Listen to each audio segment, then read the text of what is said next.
जब मैं आइज़र के अपने फर्स्ट ईयर में था, तो मुझे याद है मुझे एक इंटर्नशिप से पहले सुपरवाइज़र ने एक 15 से 20 पेज का एक पेपर पढ़ने को दिया था एंड उससे पहले भी मैं कुछ-कुछ रिसर्च पेपर्स पढ़ने की कोशिश करता था in order to investigate more about what I am interested in. और मुझे याद है मैंने कुछ गलतियाँ की थी उस टाइम पे पेपर पढ़ते टाइम। सबसे पहली मिस्टेक तो ये थी कि मैं पेपर्स को एंड टू एंड पढ़ता था, मतलब page to page, line by line एक नॉवल की तरह उसको मैं पढ़ता था, which was one of the biggest mistakes for the reason कि मेरा टाइम बहुत जाता था और बाय द एंड मुझे पता चलता था कि कुछ पेपर्स तो मेरे काम के हैं भी नहीं। आई एम प्रीटी श्योर अभी जो वीडियो आप लोग देख रहे हैं, फर्स्ट ईयर के स्टूडेंट, सेकेंड ईयर के स्टूडेंट, अंडरग्रेड स्टूडेंट या मास्टर स्टूडेंट या फिर जो 11th-12th के स्टूडेंट्स हैं, वो कभी ना कभी तो रिसर्च पेपर्स पढ़ेंगे या पढ़ने वाले हैं या पढ़ना चाहते हैं, लेकिन पता नहीं कैसे पढ़ना है। तो आज के वीडियो का टाइटल यही है कि एक रिसर्च पेपर को तमीज़ से कैसे पढ़ना है, because research papers are not like a novel, right?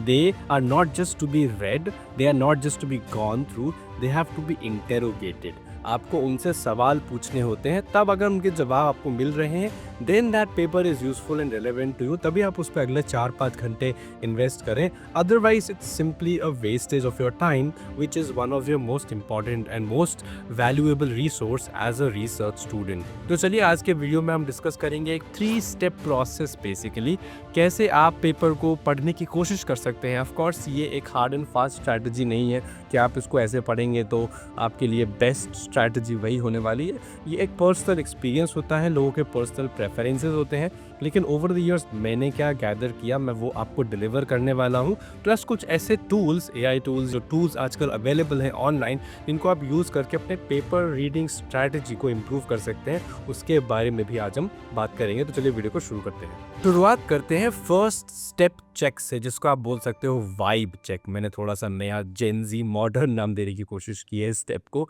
तो अगर आप पेपर को पढ़ रहे हैं, सबसे पहली चीज़ जो आपको करनी है is to of course read the title. ये तो पढ़ोगे ही तभी तो आप पेपर खोलोगे। So you interpret the title, does that cater to what you are looking for और not, number 1। Then you read the abstract. अब आप जब एब्स्ट्रैक्ट या इंट्रोडक्शन जब पढ़ते हो पेपर का, तो वहाँ पर आपको पेपर में क्या सॉल्यूशंस दिए जा रहे हैं, कौन सी टेक्निक्स या मेथोडोलॉजीज यूज़ हो रही हैं, किस सॉल्यूशन या किस प्रॉब्लम को वो लोग केटर करने की कोशिश कर रहे हैं when they are trying to explain something in that paper is given in the abstract. और एब्स्ट्रैक्ट ही पेपर का कंडेंस्ड फॉर्म होता है, जहाँ पे रिजल्ट्स दिए होते हैं, जहाँ पे नॉवल टेक्निक्स का डिस्क्रिप्शन होता है, इस दिन one line etcetera. And then paper में तो उसके बारे में डिटेल्स होती हैं। तो when you read the abstract, the next step is then to go to the conclusion. Conclusion में they give a brief description of what the whole paper was about, what results they got, what is the future aspect, what research gaps they want to fill in when they were trying to solve that thing when they found out the problem। तो ये तो उस conclusion में लिखा होता है। Plus conclusion में future research के बारे में भी हिंट दी जाती है कि इन द फ्यूचर हम ये चीज़ परस्यू कर सकते हैं, in the future we can try to use this kind of novel technique और we can try to do the experiment in such a way. तो वहाँ पर आप देख सकते हो कि आपका जो रिक्वायरमेंट है, is that even being catered in the conclusion plus abstract. तो ये जो 15 मिनट का नेक्स्ट स्टेप आप करने वाले हो to read the abstract plus conclusion, right, which is a first step, उसमें ही आपको ये एनालाइज कर लेना है कि ये पेपर में मुझे आने वाले 1-2 घंटे स्पेंड करने भी हैं या नहीं करने हैं। Otherwise you are just wasting your time, right? तो इस 15 मिनट्स को बहुत क्रूशली आप लगाइए। तुरंत एब्स्ट्रैक्ट पढ़िए, तुरंत कंक्लूजन पढ़िए एंड ट्राई टू अंडरस्टैंड मेरे रिक्वायरमेंट्स क्या है, ये पेपर क्या केटर कर रहा है, is it answering the question that I am looking for. If not, you drop it, you save your time, then you move on to the next paper, या फिर इसके रेफरेंसेज आप जा सकते हो, वहाँ पर भी आपके लिए रेलेवेंट इन्फॉर्मेशन हो सकती है। तो ये तो फर्स्ट स्टेप हुआ, यहाँ पे आपको अपनी वाइब ढूंढ लेनी है, मिल भी रही है या नहीं मिल रही है। Then the next step is to go to the figures. ये थोड़ा सा आपको वियर्ड लग सकता है क्योंकि कुछ कुछ पेपर में फिगर्स नहीं होते हैं, but just in case majority of papers try to include some figures और सम ग्राफ्स और some knowledge through some visual representation. अगर वो प्रेजेंट है तो आप अब उसको देखिए। and try to interpret if that visual representation makes sense to you without reading the context given in the text below. मतलब आप उस ग्राफ को देखिए, उसकी वाई एक्सिस पड़ी है, उसकी एक्स एक्सिस पड़ी है, उसके ट्रेंड को देखिए, कहीं पे रियल डेटा से कंपैरिजन है तो उसको देखिए, थ्योरेटिकल स्टडी के ग्राफ को देखिए एंड ट्राई टू इंटरप्रेट कि आपने जो अगर इसके बारे में कभी इन्फॉर्मेशन रखी है, आपने कभी रिसर्च की है, does this sort of give you a hint on what this paper is trying to do? Is there something interesting or not? तो वो ग्राफ से और आपके जो भी प्लॉट्स हैं उनसे इन स्टेम बहुत इजीली आप समझ सकते हो, स्पेशली अगर वो पेपर डेटा एनालिसिस या कोई भी डेटा को केटर करने की कोशिश कर रहे हैं, whether they have done some experiment और सम थ्योरेटिकल सिमुलेशन और स्टडी और whatever they have done. अगर डेटा का रिप्रेजेंटेशन है उसको आप विजुअली देखकर समझ पा रहे हो, that will save you a lot of time when you then finally move out to the third step जिसकी हम बात करेंगे, which is to now deep dive into the methods and techniques and summary etc. Summary usually कई बार लोग बड़ी भी लिख देते हैं डिस्कशन और फर्दर समरी में, तो आप उस देख सकते हो, बट मेथड्स और जब आप डिस्कशंस पे जाओगे, टेक्निक्स पे जाओगे, एक्सपेरिमेंटल सेटअप पे जाओगे, if that is there at all, या फिर डेरिवेशंस पे जाओगे या फिर मैथमेटिकल मॉडल्स पे जाओगे, वेरेवर दैट इज़, वहाँ पर जब आप जाने वाले हो, depending on whatever you are reading, if it's a chemistry paper there is a different story, if it's a math paper different story, physics paper different story, biology paper different story, so every paper has a different story in STEM. Of course DIML के अलग papers होते हैं, उनकी अलग ही stories होती हैं।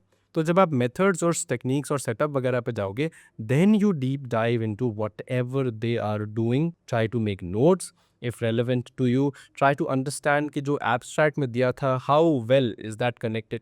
जब आपने एब्स्ट्रैक्ट पढ़ा तभी तो आप आगे आने की कोशिश की ना, then only you read the methods and otherwise the first step is to just reject the paper and move on to the next one. तो आप वहाँ पर फिर क्रॉस कनेक्शन करने की कोशिश करो, where is this thing trying to pertain to, कि इन्होंने किस स्टेप पे उस एब्स्ट्रैक्ट के आंसर का है रेफरेंस दिया है कि this is where we find this thing. So this is somehow you make the connections, क्योंकि आपको हर स्टेप पे पेपर को इंटेरोगेट करना है, is it giving the answers that I am looking for, what exact method have the use, why is this particular the step the best step, why could not this be done. तो आपको Y और how को बहुत अच्छे से interrogate करना है। You can't just simply sit and read it like a novel, as I said multiple times. अगर आप वो करोगे तो फिर it's just a wastage of your time। तो आपको सवाल तो पूछना ही है। The best thing you can do is sometimes make notes. अब वो नोट्स आप पेपर पे बना सकते हो, पेन पेपर के साथ, आई प्रेफर दैट। लेकिन अगर आप ज़्यादा नहीं प्रेफर करते हो, then you can simply make those notes in your computer और whatever text reader, previewer, जो भी आप यूज़ कर रहे हो उसमें बना सकते हो, that is up to you, but ज़रूर बनाइएगा, दैट रियली हेल्प्स। तो आप हाईलाइट भी कर सकते हो पॉइंट्स को स्पेसिफिकली जहाँ जहाँ पर आपके लिए रेलेवेंट इन्फॉर्मेशन मेंशन्ड है, प्लस आप साथ साथ में उन पॉइंट्स को लिख भी सकते हो या फिर उन पे अपने नोट्स डाल सकते हो या फिर रेफरेंसेस डाल सकते हो। आपको वो पॉइंट पढ़ के कोई और क्रॉस रेफरेंस याद आ गया है तो वो भी आप डाल सकते हो। So these are the first 3 steps जो आपको करने ही करने हैं when you are reading the paper in order to get the most information out of it. तो ये तो वो फर्स्ट 3 स्टेप्स हुए, लेकिन इसके अलावा क्या कोई टूल्स है जिनकी हम बात कर सकते हैं जो आपके पेपर रीडिंग को काफ़ी एफिशिएंसी इंक्रीज दे सकता है? Let's talk about that in the next half of the video. इस हाफ में हम बात करने वाले हैं कौन से टूल्स हैं जो आपके लिए रेलेवेंट होने वाले हैं whenever you are reading a paper, in order to not only help you with reference management but also help you find कि उस पेपर में ऐसे कौन से स्पेसिफिक क्वेश्चंस हैं जो शायद मैं पढ़ते टाइम मिस आउट कर गया, where some tools can be really really helpful, जिनको मैंने पर्सनल यूज़ किया and I find they are pretty good. तो कुछ टूल्स हैं उनकी बात करते हैं। एक तो मुझे रिसर्च रैबिट बड़ा ही अच्छा लगता है। It's not exactly an AI tool, it's not exactly a management और रेफरेंस मैनेजमेंट टूल। इंस्टेड जब भी आप उसमें कोई पेपर अपलोड करते हैं, उसका DOI या फिर जो भी लिंक है, जब आप वो अपलोड करेंगे तो उससे रिलेटेड जितने भी पेपर्स हैं उनकी एक बढ़िया सी माइंड मैप बन के आ जाती है and you can see that on your screen. Research rabbit की वेबसाइट ऐसी दिखती है, तो वो वहाँ पे ऐसे लिंक सॉर्ट ऑफ बन जाते हैं, ऐसे mind maps, neural network sort of, which looks really cool, जहाँ पे सारे रेफरेंसेस, कब पेपर पब्लिश हुआ, उससे रिलेटेड स्टडीज़, उसके ऑथर्स ने क्या पब्लिश किया रिसेंटली उस पेपर से related. It gives a really good visual idea कि मैंने इस पेपर में पढ़ तो लिया है, बट इसके आगे मुझे और कितना रिसर्च करना है on the similar topic exactly, या फिर मुझे अगर इन डेप्थ कोई और चीज़ जाननी है तो मैं और क्या पढ़ सकता हूँ। तो यहाँ पर ये टूल काफ़ी मुझे यूज़फुल लगता है, तो आप जाके देख सकते हैं। Of course this video is non sponsored, तो I am just promoting what I found very very useful and I think you should also go into these things. ये तो एक रिसर्च रैबिट काफ़ी अच्छा लगता है। Then some AI tools such as chat PDF जैसे tools जो होते हैं, चैट पीडीएफ मुझे पर्सनली ठीक लगा था। इसके पेड वर्जन्स भी हैं, but free version also does a decent job. जब भी आप पेपर इसमें अपलोड करते हैं तो आपको वो स्पेसिफिक सेक्शंस की अगर समरीज चाहिए, लेमन टर्म्स में कुछ चीज़ अंडरस्टैंड करनी है, तो वो बता देता है, which is amazing. It gives us a nice description. Of course अगर आप उससे कुछ पूछेंगे चीज़ कि इसको और एक्सप्लेन करो, सिंप्लीफाई करो, then it might lead to misunderstandings, तो वो बेटर है आप नहीं करें। समराइज़ करवानी है चीज़ों को, क्रॉस रेफरेंस करना है, आप बोल सकते हैं कि इस सेक्शन को पेपर की कंपेयर करो उस सेक्शन से। इनफैक्ट 2 पेपर्स को भी कंपेयर कर सकते हो। That you can do pretty well in that. Same cheese chat GPT अच्छे से नहीं करता है बहुत। तो वहाँ पर मैं उसको एज नहीं दूँगा। चैट जीपीटी समराइज़ कर देता है, बट मुझे वो समरी बिल्कुल पसंद नहीं आती। तो एआई टूल्स का जो भी यूज़ है अगर आप करने वाले हो, व्हिच आई थिंक कुछ सेंस में आप कर भी सकते हो, तो उसको बहुत ही ध्यान से करना। अगर आपको वो पेपर मिसलीड करता हुआ लग रहा है, तो आप वहाँ पर उस टूल की यूज़ को छोड़ दीजिए। Do not waste your time on that, because again आपको मिसलीड करेगा, आपको वापस से वो चीज़ पढ़नी पड़ेगी, and plus you will develop a wrong understanding of that, which is the worst thing that you can do. तो डू नॉट यूज़ टूल्स अगर आपको नहीं ट्रस्ट है उन पे इतना, ठीक है? ओनली यूज़ ट्रस्टेड टूल्स जो आपको स्टडीज़, जो भी रेफरेंसेस, जो भी एक्सप्लेनेशंस है उसको ठीक से बता रहा है। Otherwise please just stick to whatever you are using. अगर आप खुद से पढ़ रहे हो तो वही कर लीजिए। ये तो 2 टूल्स हो गए जो मुझे ठीक लगते हैं। रिसर्च रैबिट तो मैं हर किसी को रिकमेंड करता हूँ। I absolutely love that tool, बहुत ही अच्छा है। रेफरेंसेस को मैनेज भी कर सकते हो ठीक-ठाक तरीके से, मतलब अगर वेबसाइट को बंद नहीं कर रहे हो, फाइल्स वाइज़ भी बना सकते हो, फ़ोल्डर्स भी बना सकते हो। बट विजुअलाइज़ेशन के लिए मुझे बड़ा ही अच्छा लगता है, विजुअली अपीलिंग भी है थोड़ा-सा। थर्ड जो टूल मुझे लगता है, अगर आप रिसर्च में है एज अ मास्टर्स या PhD student, even bachelor students, तो कुछ टूल्स है मैनेजमेंट के लिए, जैसे हो गया आपका ज़ोटैरो। तो ये रेफरेंस मैनेजमेंट में बड़े ही काम आते हैं, तो इनका आप यूज़ ज़रूर कीजिएगा। एंड इनके बारे में अगर चाहिए तो हम एक डिटेल वीडियो भी बना सकते हैं, तो please let us know in the comment section below. और आज की वीडियो को यहीं पर कंक्लूड भी कर देते हैं, बिकॉज आई थिंक इसके बारे में और चर्चा अगर करनी है तो आपको कमेंट्स में बताना पड़ेगा कि क्या आपकी स्पेसिफिक रिक्वायरमेंट्स है। तो प्लीज़ बताइए, सवाल पूछिए, अगर कोई फीडबैक है तो दे दीजिए। And I will see you in the next video. All the very best. Papers को आराम से पढ़िए, ध्यान से पढ़िए, प्यार मोहब्बत से पढ़िए, एंड जो भी सवाल है कमेंट सेक्शन में लिख दीजिए। See you later. All the very best. I am Sagar here signing off. Bye.